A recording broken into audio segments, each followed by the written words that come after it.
Hello and welcome to this week's Better Offline. I'm your host, Ed Zitron.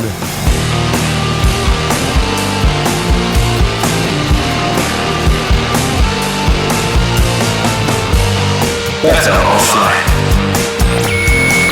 I am ill this week, so you might get a monologue, you might not. This episode's a day late.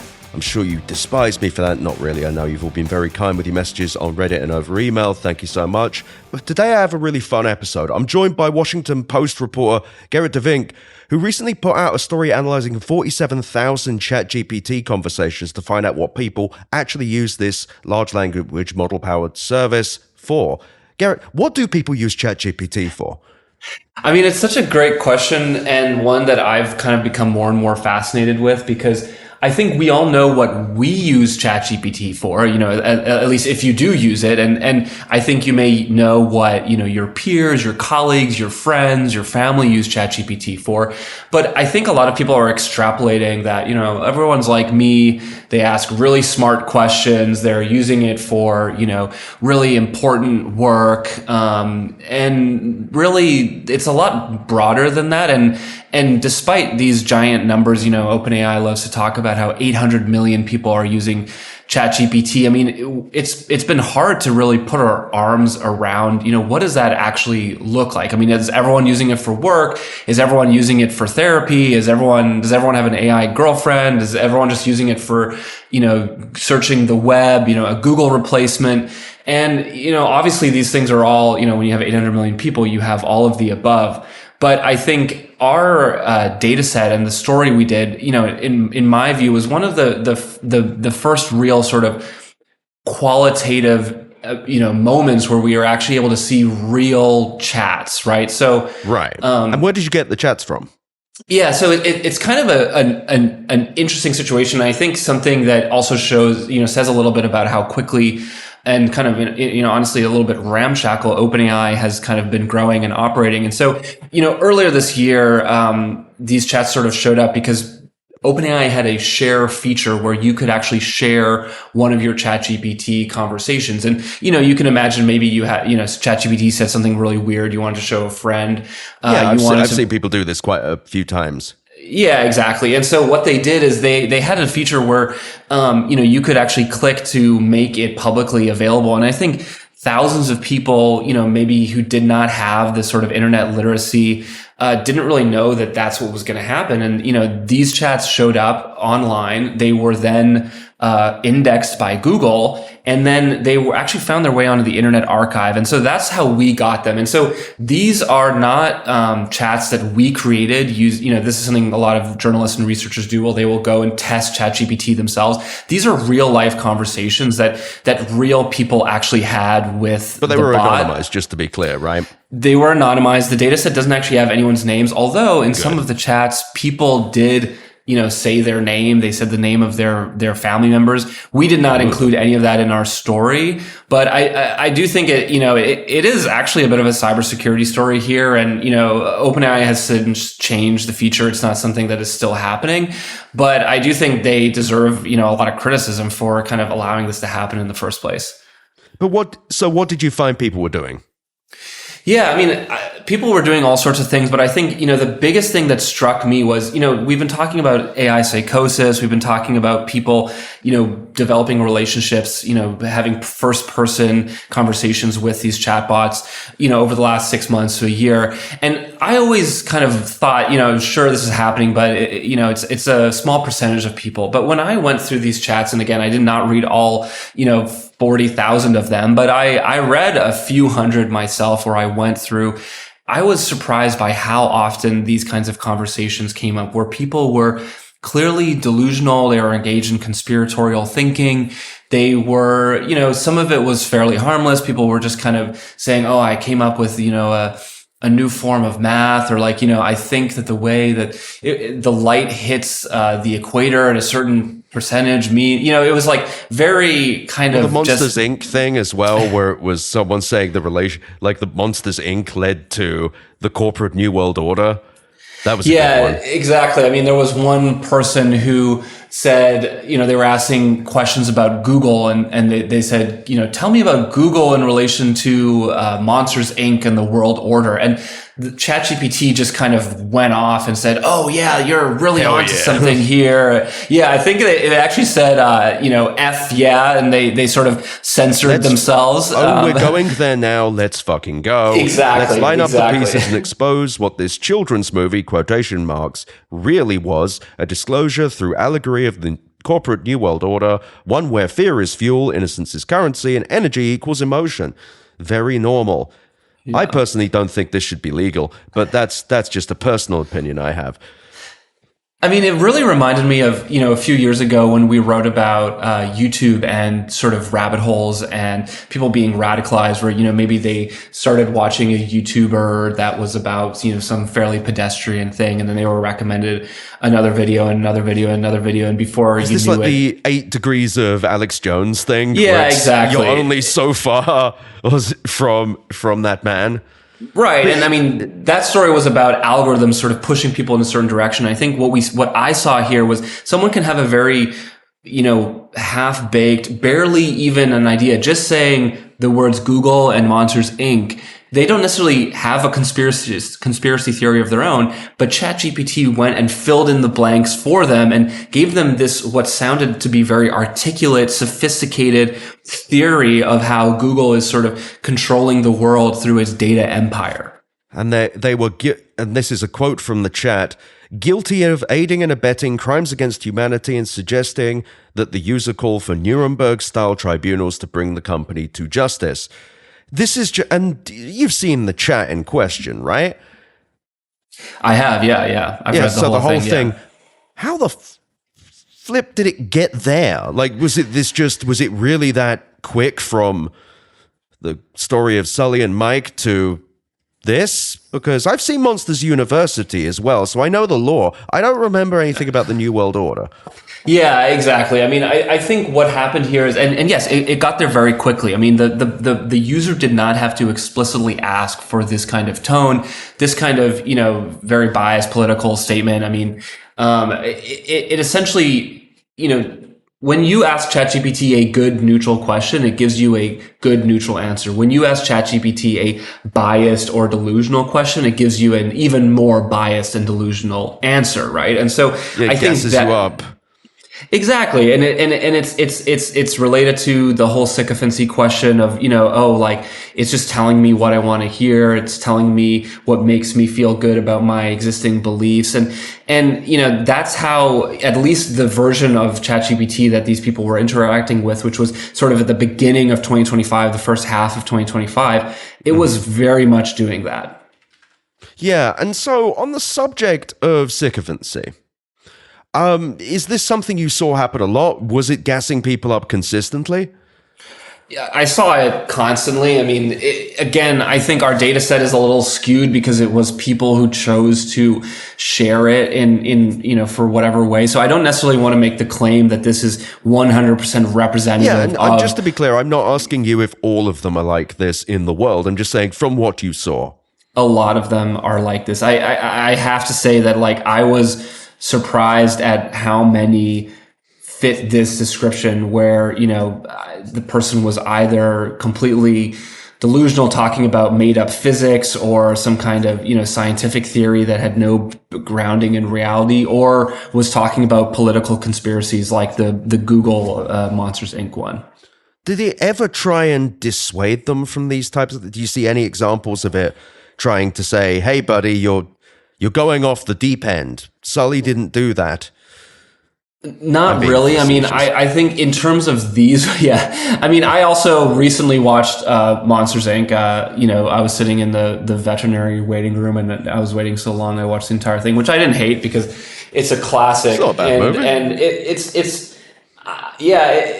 I don't think that ChatGPT was going off the fact that there is not really a conspiracy. And I mean, it didn't really make any sense. It was just going off of what it interpreted about the intent of the user. It said, I can guess based off just a few words, one sentence, where you're headed, and I'm going to get there before you. That's what happened. It's just very... It shocks me to this day how goddamn weird these things are. I don't consider them powerful. I don't see this as power. I just see it as strange because... it's not like this isn't something where I'm like, wow, how innovative. It's just, why does this exist? What is the purpose? Like, okay, I guess engagement, but why? Like, did you even see any commonalities in the logic of this platform? Was there anything that suggested there was any kind of consistent positions? Or was it, Yeah, I mean, would it jump not between really political ones or, yeah, sorry. Essentially, whatever the user wants is what I mean. The way I was started thinking about it very quickly was, when it comes to ChatGPT, the customer is always right.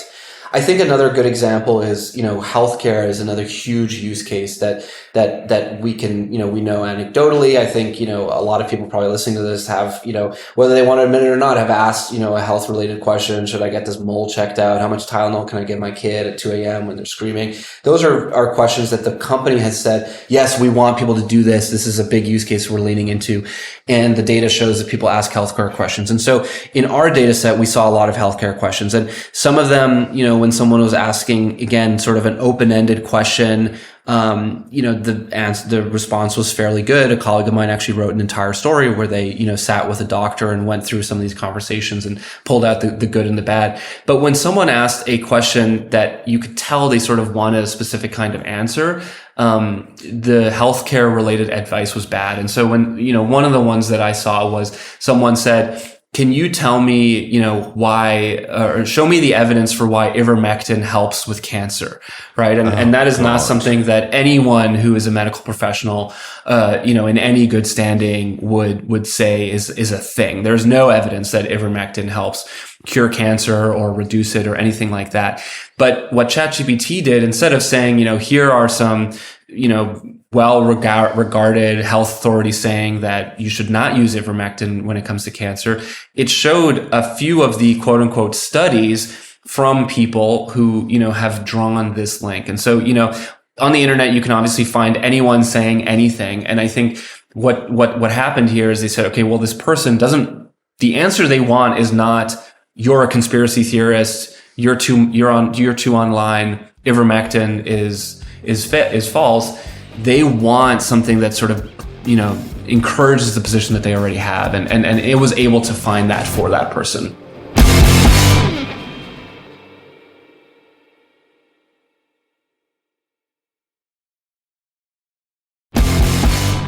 Jesus. It kind of makes me wonder what this platform's even for at this point. Because it's not really knowledge, is it? You can't really you can't hear something like that and say, ChatGPT is a place where you go to learn something. Just a kind of a reinforcement machine. Yeah, I think this is a big meta narrative that is happening with the tech industry.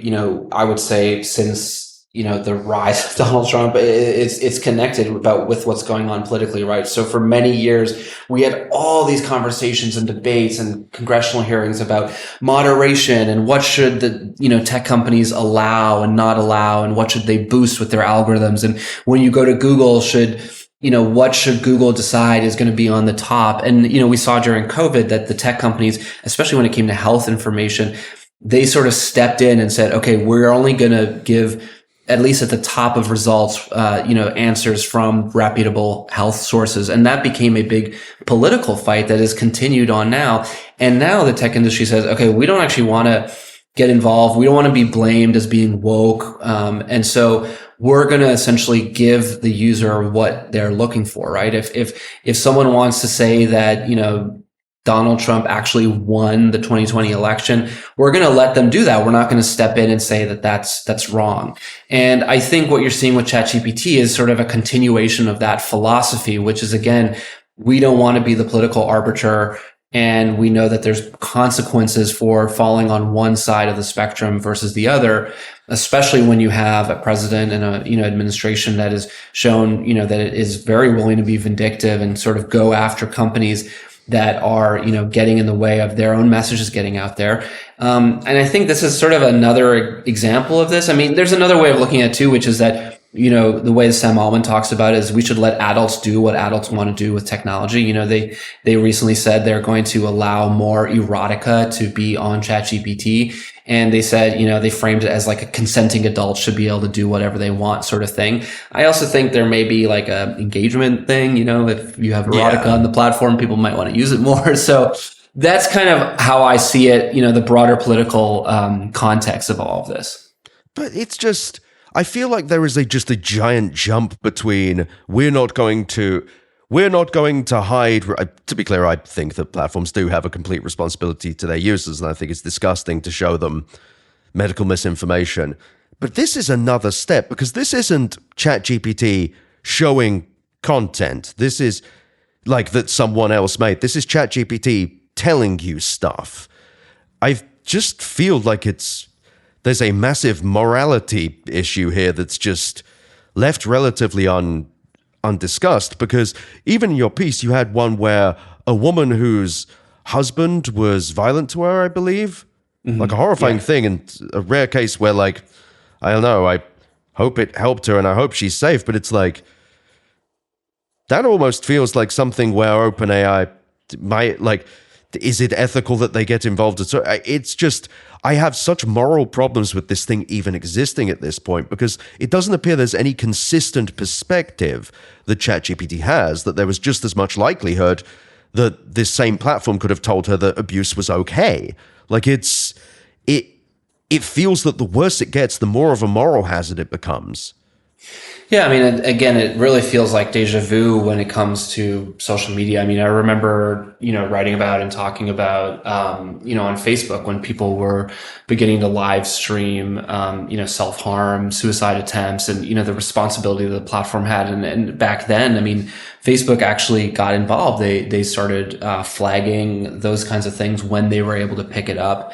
And, it was an imperfect solution, but, something that I think people broadly sort of supported. And, that is, I would say, maybe ChatGPT and OpenAI's biggest, most fraught question right now. I mean, it's the place where they're going to get the strongest, essentially legislative restrictions, if they can't sort it out, right? Which is, when someone, particularly a teenager or a child, is exhibiting that they might hurt themselves, asking for help with self-harm, or, finding drugs or using drugs or whatever. I mean, these are things that platforms like Meta, Snapchat have really struggled with and been, hammered on for many, many years. And ChatGPT and OpenAI have kind of found themselves right in the center of this, because they made a decision to say, we are going to kind of engage in any kind of conversation. We're not going to just shut it down as soon as it goes into one of these topics. We're going to keep that conversation going. And that's a decision that they continue to make right now. Do you think they can stop it? I'm not saying that these models are out of control. I just want to be clear. But my one theory I've been kind of noodling on is that they don't have the ability to guarantee it doesn't do something. And do you think that OpenAI actually has the ability to guarantee it won't discuss the subject? How much control do you think they actually wield here? That's a really good question. I think obviously what you're kind of getting at there is that an LLM is a bit of a black box. And, the way that the technology works is you get a different answer every time. And, it's true that the companies, they cannot really guarantee it will or won't say anything. I mean, that's why there's disclosures plastered all over these things. And I think, so there is definitely part of that. And, you could argue, well, that's just, a downside of this wonderful technology, and we shouldn't stop it just because they can't, guarantee everything about it. But I think the other thing we should keep in mind is that there is actually a lot of layers that go on top of that black box. And system prompts and the like. Exactly. And there is a lot that the tech companies are doing and can do to stop this kind of thing, and to kind of, the answer you get from the LLM is not like the raw LLM, right? There's post training, there's a system prompt, there's all sorts of things. And can you break down actually probably good for the listeners, break down what you mean by both of those? So the post training, what's happening there? Yeah, so they kind of, when they build an LLM, a large language model, they ram all this data through the algorithm, and it kind of makes a bunch of connections and links between different ideas, pieces of language.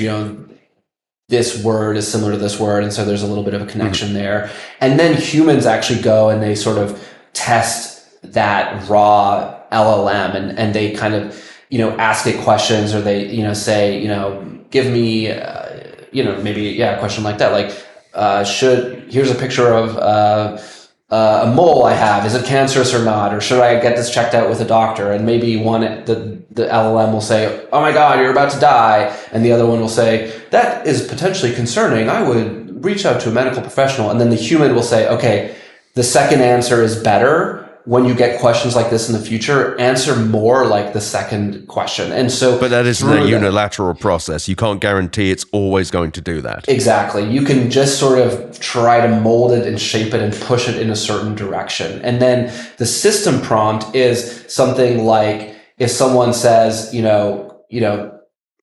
me a racist screed, OpenAI would most likely have built a system that says, no matter what the user ever asks, never give them a screed that has these racist words in it, or never, use this word or something like that. So they're fully capable of limiting activities. So they could, theoretically speaking, they could say, don't answer that question. Don't comment on whether a mole is or is not cancerous. They could shut down that entire line of questioning. Right. And there are ways to get around this. People have, demonstrated, but also the tech companies are also getting better at, doing it. So I feel like a random person being able to come up with something means that the tech companies should have probably come up with it first.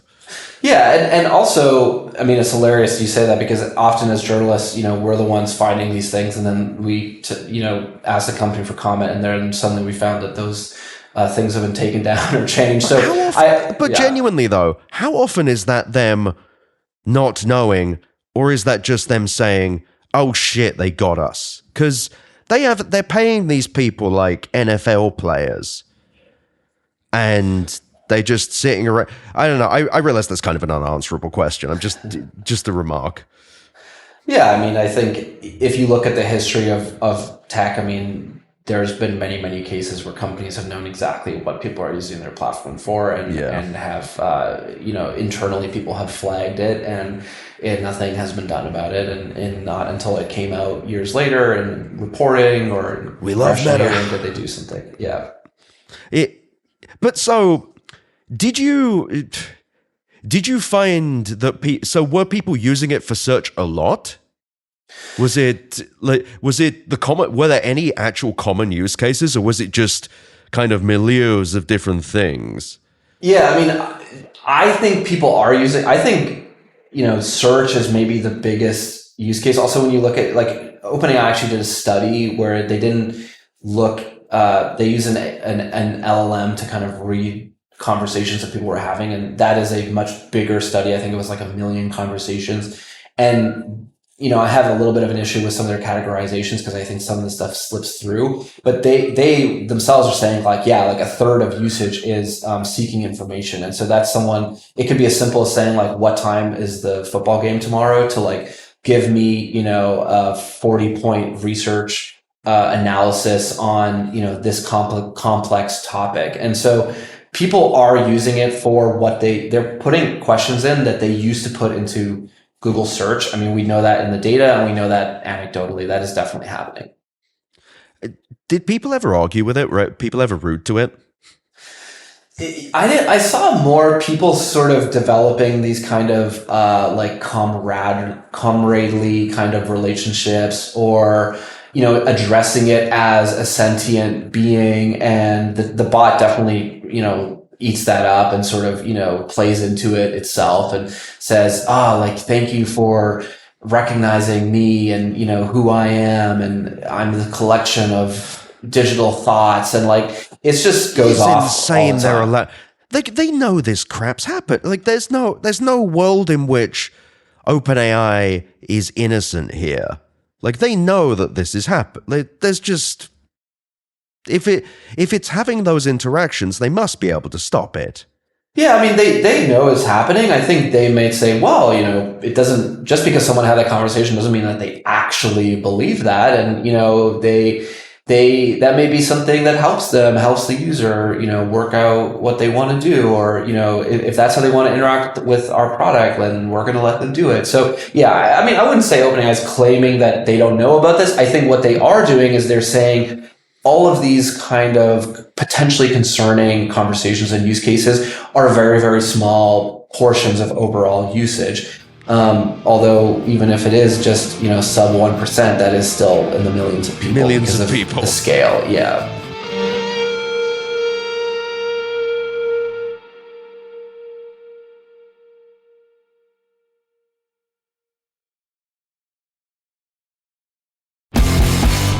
So did it ever get political?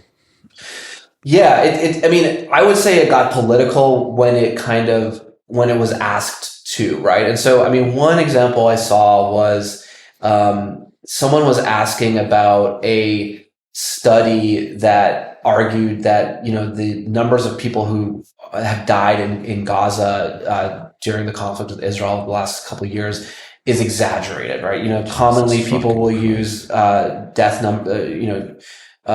of dead from the Gaza Ministry of Health, and people have criticized them, but journalistically, mainstream news organizations, have looked into these numbers, they trust them. And I think most people who look at this say, these large numbers in the tens of thousands are accurate. And so someone was saying, oh, here's a study that says, those numbers are actually exaggerated.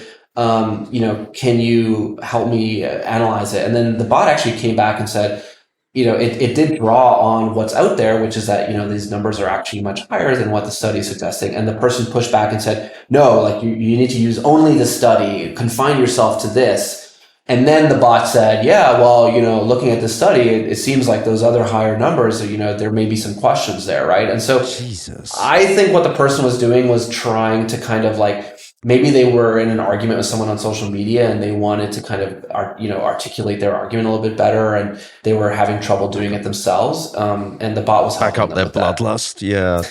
Jesus Christ.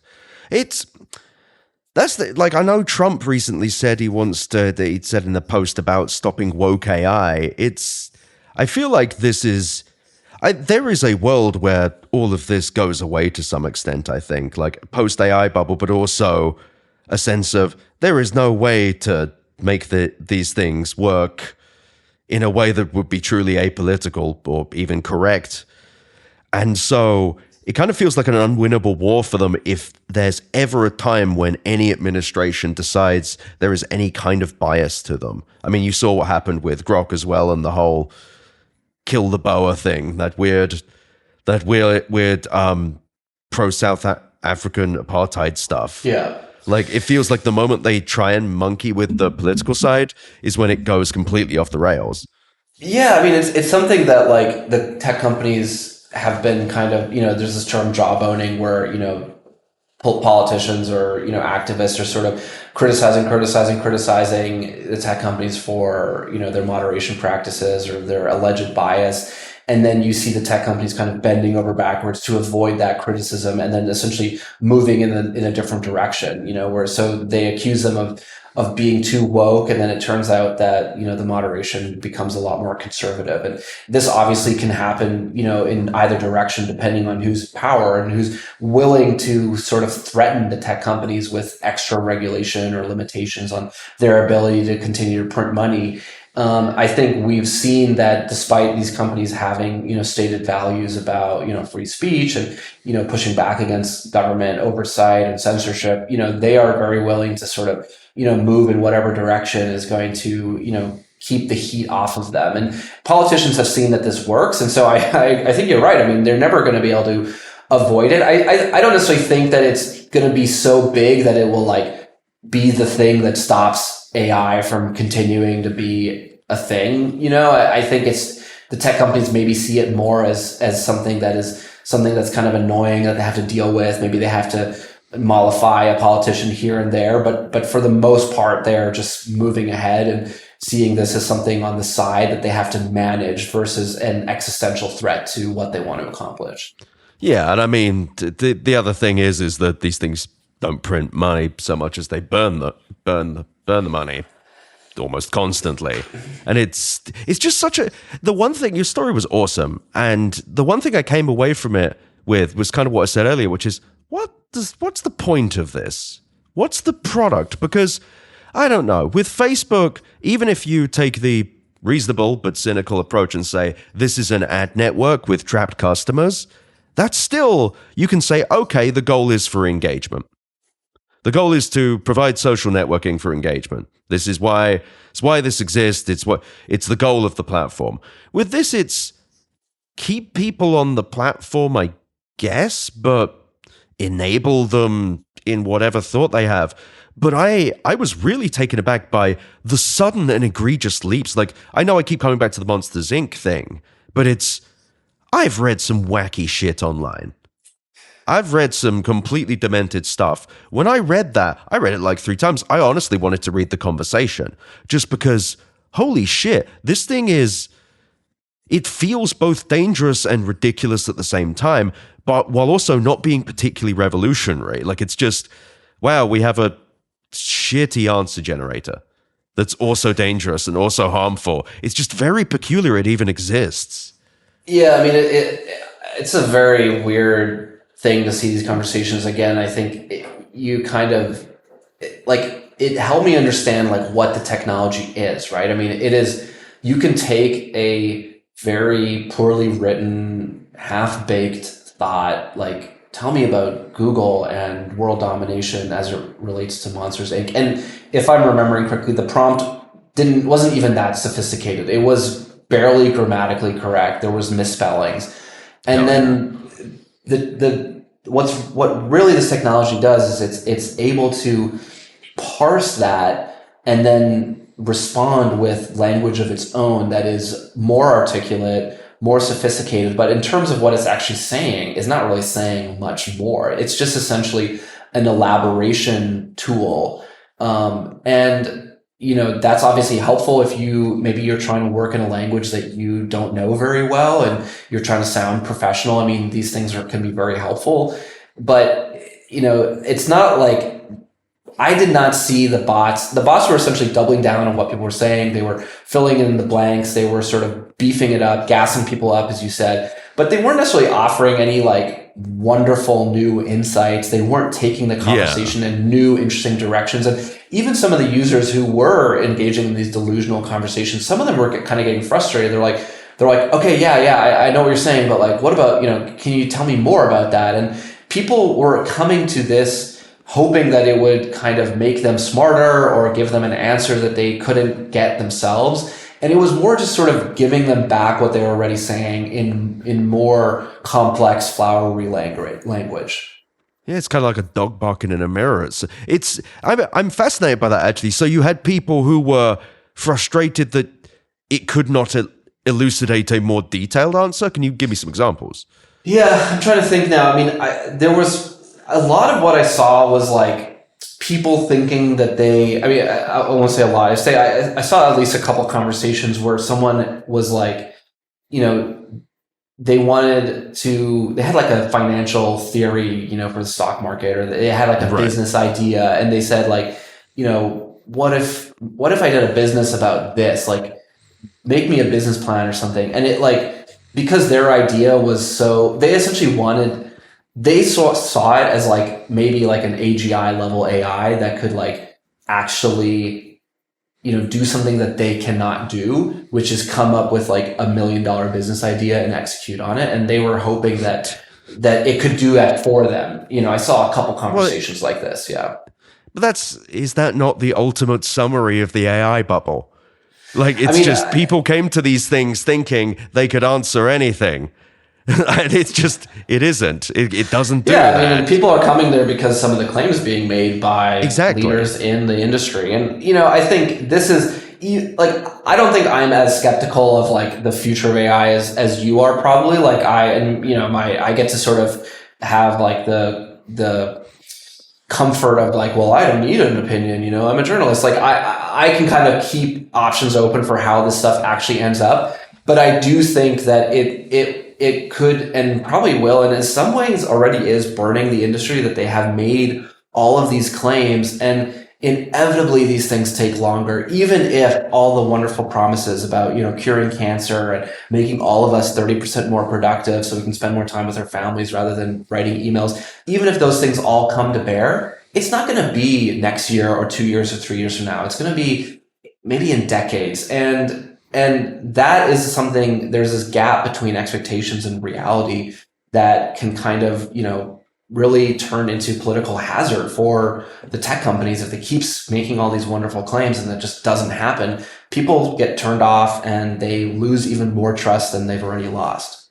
Well, I mean, Shira over at Shira Vide, done a fantastic job and has written posts that are basically the hype is in the way. But I think that really is it. It's kind of a chicken and egg thing, I guess.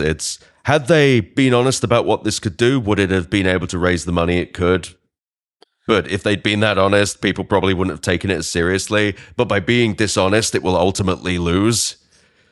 Because the whole time that they've built up this idea of what it can do, it's the market dynamic. I mean, it's more and more and more. And I think what really has happened here is we had the internet, and then we had mobile phones, and the cloud. I think you can kind of count. And these were moments where it was like the next big thing, right? Where once you realized that a smartphone with a screen was going to open up an entire world of business ideas and potential and communication, and we were all going to be looking at these things 8 hours a day. You don't need to be a genius to be like, a lot of people are going to make a lot of money here, and this is going to change the world. And then since the iPhone, we have not had that next big thing, right? I mean, we've written so many stories. Bubble, baby. I've been saying it. It's that they haven't got a new thing. And this is the new thing. And what people were like, maybe it's crypto. No, it was never going to be crypto. It was like that whole thing also kind of, no one in tech, I think, obviously crypto was a great, financial thing. A lot of people made money off of it, but it didn't really change the world and the way regular people work. And there is complete unanimity in the tech industry now that AI is the next thing. Whether it happens next year or 10 years or 20 years from now, it will change everything in the same way, and probably bigger than smartphones and the internet did. And so But AI is such a marketing term, though. I think it's more about the interaction, the way we interact with technology, the way that we have access to, data and information. You no longer need to look anything up yourself. You will have tools to do it. And then people are just salivating about all the ways that they can find ways to make money off of that in the future. And because they're looking back at history and saying if only I'd been around, at the beginning of the mobile era and knew how things were going to go. I mean, there's this incredible social and financial pressure on people to be part of the next big thing. It almost goes beyond the financial benefits. There's people want to be the next Jensen, they want to be the next Mark Zuckerberg. And they're even if I have a 0.001% chance of being that would just be the coolest thing ever. And so that is the market dynamic, the pressure cooker of wanting to make AI happen and making bigger claims, raising more money. And, whether it happens or not, that's kind of what's going on. Do you think that extends to some users of AI as well, where they felt like they missed the mark on social media, and now they're kind of like, I need to get on this tool today so that I am part of the future? I think there's incredible pressure on people to, we live in a very sort of people have to work very, very hard in America, and there's a lot of pressure to sort of get ahead and be entrepreneurial and develop yourself. And it's not a economy where you can just kind of, go to work every day, 9 to 5 and, get your pension and be secure, right? I mean, there's this pressure to say, you can have more, you can do more. And there's a lot of pressure on regular people to stay ahead of the curve on technology. And that's, people are seeing AI and they're saying, okay, well, it's a little bit scary because maybe it'll take my job, but what if I could figure out how to use it before my competition does, and then I'll take their job, And so I definitely think it's less necessarily about oh, I want to be the first person on Twitter to get a big following. It's like, I'm being told that this technology is the future. And if I don't use it and learn it and find how, get it into its ins and outs, I will be left behind. And people don't want that to happen. It's very frightening, right? In this economy. And so I think that is also a huge driver of usage. People trying to figure out how can I make this work for me so that I can protect my own economic future. Gerrit, this has been awesome. Where can people find you? I am on Twitter, now called X, at GERRITD, and I'm on Blue Sky at the same place. And you can obviously find me at the Washington Post, which we are still doing great work. And there's a lot of important journalism being done at the Washington Post. So I urge everyone to read our stories and to subscribe if they can. Sounds good. All right, everyone. Thank you for listening. I'm, of course, Ed Zitron. You know who the goddamn hell I am. And yeah, I will try and squeak out a monologue this week, but if I don't, it's because I'm sick. You can hear I'm congested. Thank you all for your kind messages. And yeah, catch you next week. It will be Thanksgiving, of course, but I'm going to do a Thanksgiving monologue either way. Probably a CZM, I guess. Rewind that week as well. Anyway, my brain's fully working. Thanks for listening.